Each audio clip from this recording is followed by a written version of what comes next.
What's up, everyone? David here. We've got a new video for y'all today. But before we get into it, if you haven't already, make sure you subscribe to the channel, hit the bell notification so you don't miss out on any new videos. Because remember, new videos on this channel every Tuesday, Thursday, and Sunday. So don't miss out. So as you saw, exercise of the day, dumbbell bench press. Everyone always asks you how much you could bench, but no one ever asks you or cares enough about how much can you dumbbell bench press. So stay tuned, because today I'm going to be showing you what's the proper technique to handle this exercise. So not only increase your strength and increase your pec gains. Let's get into it. So when it comes to this exercise, the number one thing we want to look out for is first off getting the dumbbells in a position. It should be without saying. You can't press the dumbbells without getting the dumbbells in your hands and lying down position in the first place. And too often, this is where I see many people go wrong. They spend too much time and they waste too much energy just trying to kick the dumbbells back into position before they actually get to the reps. And the way I like to think about it is like a barbell squat. Think about it. When you're doing a barbell squat, you don't waste so much time and you give up so much energy with unracking the bar, walking it out, and then actually doing your reps. No, so it should be the same concept when it comes to dumbbells. You don't want to waste too much time getting them from the floor onto your knees, from your knees back here, and then pressing them. We want to make sure we get them from the floor to this position as smoothly and as easily as possible. And let's just say you're by yourself, because obviously we all know that if we have a workout partner with us, it will be a lot easier. We can go ahead, grab one of the dumbbells, put it up on our knee, and we can have our workout partner grab the other one and put it on our other knee. That will be a lot easier. But like days like today, I'm by myself, just as many of you are going to be working out by yourself. So how can we actually get these dumbbells up in position by ourselves in the first place? Well, it's easy. Have the dumbbells right here at your sides, and when you're standing, stand in front of the bench and go into your deadlift stance right here. All right, don't go so narrow, don't go so wide. All right, find that right stance. If you need to, move the dumbbells a little over so you have room for your feet. From right here, you're gonna think of it like a hex bar deadlift, or just like a regular deadlift, just the weights are at your side, and you're gonna deadlift these weights up. Okay, if you don't know how to deadlift, go ahead and watch this video right here where I go step by step on how to deadlift. Everything that you see in that video, you're gonna apply it to here. Go in your deadlift stance, go down, bend the knees, back straight, grab those weights, chest up, shoulders back. You know, the typical things you would do with a deadlift. You're gonna go ahead, deadlift the weights up, and then from right here, you're gonna go ahead and move them in front of your legs, then take a seat. This is why it's important to stand right in front of the bench, like I previously said, because the last thing you want to do is sit down just to realize the bench is too far back and you end up falling on the ground. Now, from right here, some people, they may have to widen out their legs a little bit more, or they may have to move their legs around, just, you know, get comfortable. Now, this will honestly be one of the easier steps. The next part is where most people either lose their balance or just struggle, and that's kicking the dumbbells back. So I would like to say, when it comes to moving the dumbbells from the floor on your knees, we already said, stand up with it, and then from right here, move it in front of your legs. Now, before you sit down, what I don't want to see is the dumbbell eventually make its way too high up on your legs. I see too many times people, when they're setting up the dumbbells, they have it so high up on their leg like this, and you're pretty much putting yourself in a disadvantage, because when you go ahead and kick the dumbbell back, you don't have as long of a lever or long as a leg to help kick the leg up. You see, if I try kicking it back, boom, it falls on my chest or it hits my chest. No. When you're setting up these dumbbells, or even if you have someone handing it to you, go ahead and make sure it's all the way on the end of your thigh. Put it on top of your knee. A good example and a good key point I like to point out is, I don't know how many of y'all have ever seen that video of Ronnie Coleman when he's benching the 200-pound dumbbells. Go ahead and check out that clip and pay attention to when his workout partner hands him the dumbbell. At first, he places it on his knee, and then afterwards, he tells the workout partner, wait, hold up, move it up just a little. And he does, and he says, we gotta make sure we do this right. This is some heavy weight. Okay, all right, right there. Whew, you gotta get this right. This is heavy weight. Oh, shucks. And that's exactly what we need to focus on here. The easier and the more correct we get the setup, the better it's gonna carry over to actually doing your set, especially as you start getting heavier and heavier with the dumbbells. So bottom line is, don't have the dumbbell so high up on your leg right here. No, place it on the end of your knees. For demonstration purposes, we're gonna go ahead and lighten up the load just to demonstrate what it is I'm talking about. You already deadlifted the weights from the floor and you got them on the ends of your knees. Again, not so high up, but closer to the knee.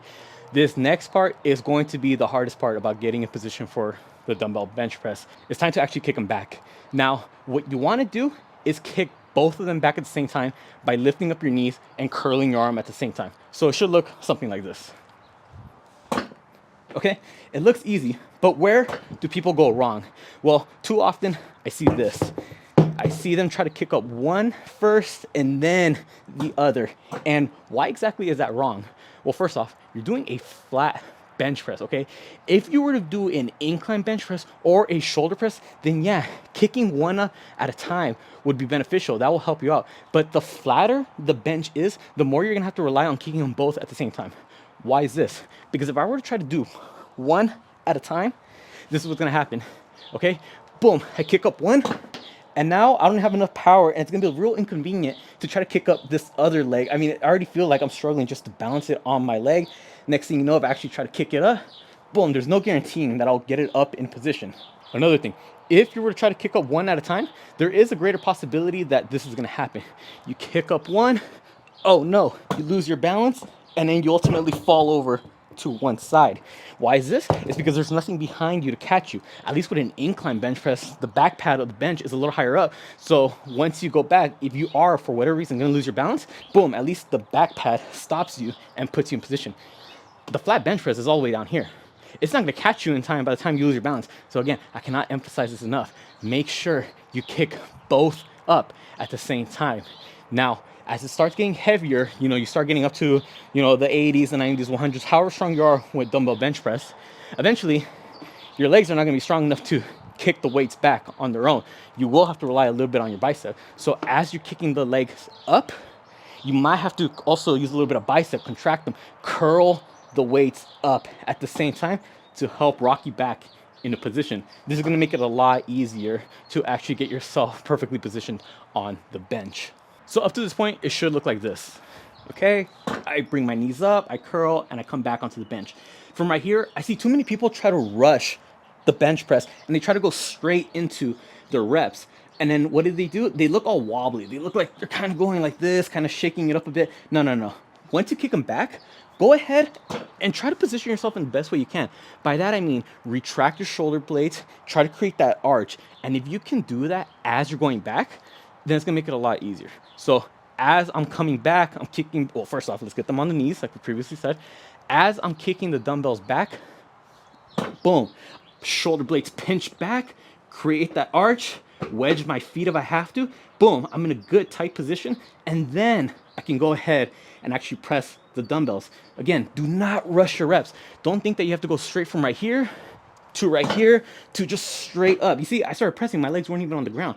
No, if you have to adjust yourself, create that arch, do what you have to do. Get yourself in a good, stable position, and then go ahead and do your reps. Now, once you're in that position, from there, just think of it like a normal bench press or like a push-up.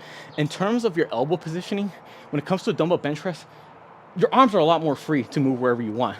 With a barbell, they're both moving simultaneously because obviously you can't move one more than the other because then both of them will go because you're grabbing onto the same implement. But when it comes to a dumbbell bench press, each arm is free to move wherever it wants. That's one of the biggest benefits of dumbbell bench press.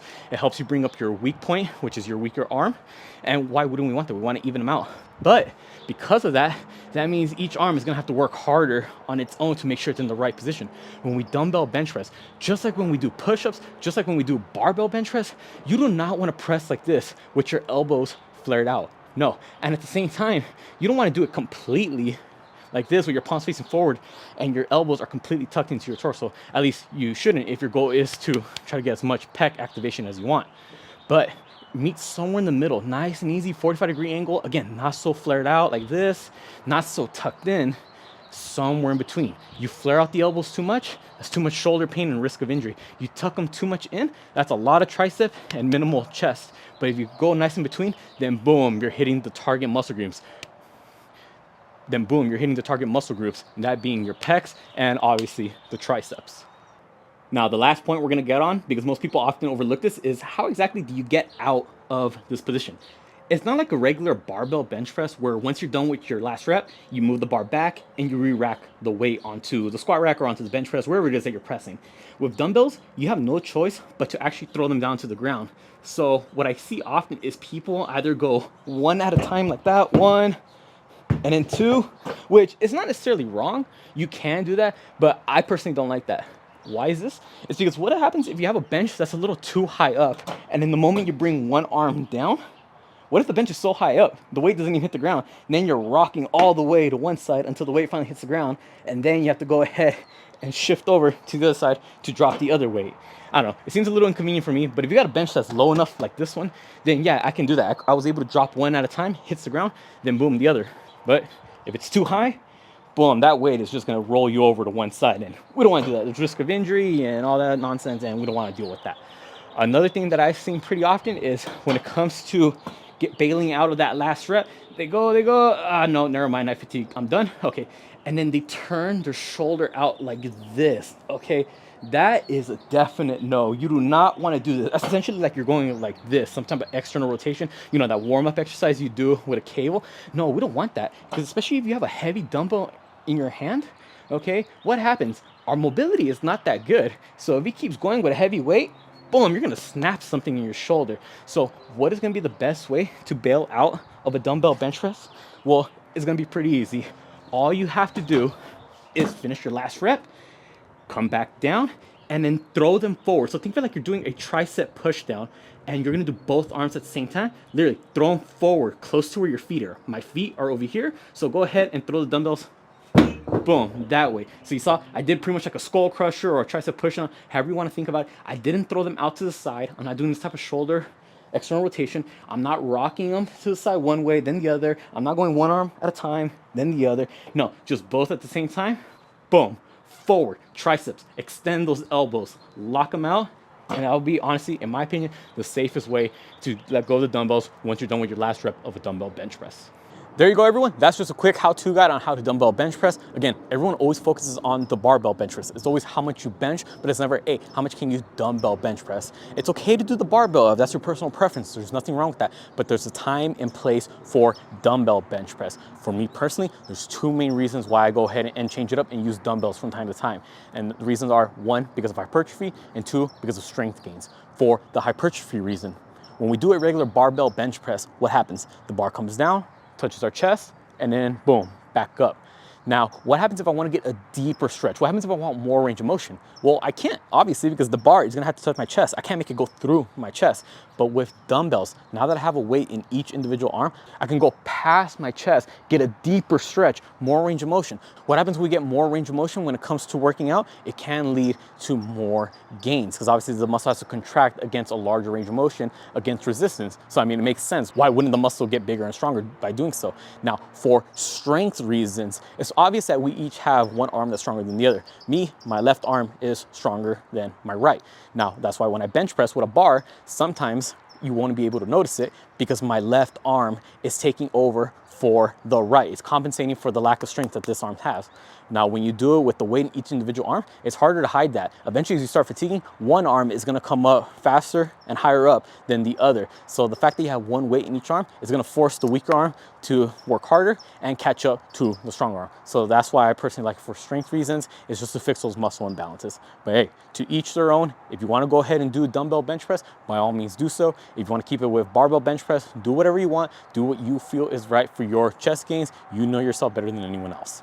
Comment down below if this video was helpful. Comment down below also any other video suggestions you'd like to see me do, whether it be about mindset, motivation, nutrition, diets, workouts, programs, whatever it is. Comment down below. I'd be more than happy to help y'all out. Be sure to subscribe not just to my channel, but my girlfriend's channel and our couple's channel so you don't miss out on any new videos. Because remember, new videos every week across the board for all three channels. For this channel specifically, new videos every Tuesday, Thursdays, and Sundays. So don't miss out. And then Instagram and TikTok, same thing. Be sure to follow me on my accounts, my girlfriend's accounts, our couple's accounts. I put all the links down in the description below.